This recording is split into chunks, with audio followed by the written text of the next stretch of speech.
টাকার দিক দিয়ে কুয়েত দেশের সবচেয়ে উপরে আছে। এই দেশের 1 টাকা বাংলাদেশে 420 টাকা, এটা হচ্ছে বাংলাদেশের 8,000 টাকা। 10 টাকা এটা হচ্ছে বাংলাদেশের 4,000 টাকা। হ্যালো গাইস, আসসালামু আলাইকুম। This is rider Naim. Welcome back to again my new video. তো আজকে আমি আপনাদেরকে দেখাবো কুয়েত ভিলেজ, মানে কুয়েতের গ্রাম। ভাই এটা গ্রাম নাকি কোনো একটা গাড়ির শোরুম আমি নিজেও বুঝি না। তো ভিডিওটা শেষ পর্যন্ত দেখতে থাকো, পাশে থাকো। আর ভাই ফলো দিয়ে যেতে ভুলো না, ঠিক আছে? Let's go.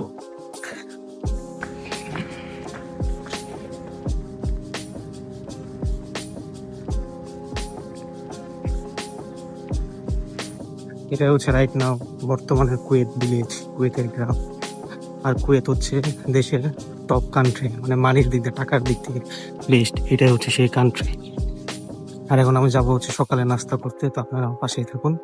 অনেকে আমার বলেন যে ভাই কুয়েত দেশটা কেন বেস্ট। ভাই কুয়েত দেশটা হচ্ছে টাকার জন্য বেস্ট, কারণ এখানে এই যে এই টাকা আছে না, টাকার দিক দিয়ে কুয়েত দেশের সবচেয়ে উপরে আছে।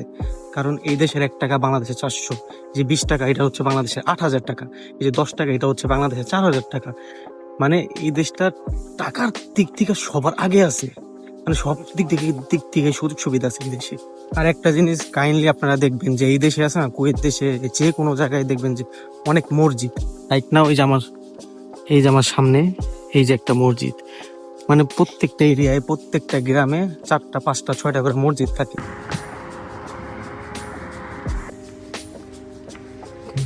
দেখতে দেখতে ফাইনাল আমি জামিয়ার সামনে আইসা পড়েছি। তো সামনে হচ্ছে আমাদের দোকান, ঠিক আছে? সামনে ওইখানে একটা হোটেল আছে। তো ওইখানে আপনি সব ধরনের খাওয়াবেন, মানে সকালে নাস্তা জাতীয় সবকিছু আইটেম আপনি এখানে পাওয়া যাবেন। আর এটা হচ্ছে রোড। এখন আমাকে হচ্ছে রোডটা ক্রস হইতে হবে। দেন এই দেশে রোড ক্রস হইতে গেলে আপনাকে 2 দিকে তাকাইতে হবে না, জাস্ট একদিকে ফোকাস দিতে চলবে। আচ্ছা এটা কি আসার গাড়ি না, এদিক দিয়ে গাড়ি আসবে, তো আমার এদিকে ফোকাস দিতে হবে। আর এদিক দিয়ে গাড়ি আসবে, এদিকে আমার না দেখলেও চলবে, প্যারা নাই, বাট এদিকে আমার ভালোভাবে ফোকাস দিতে হবে।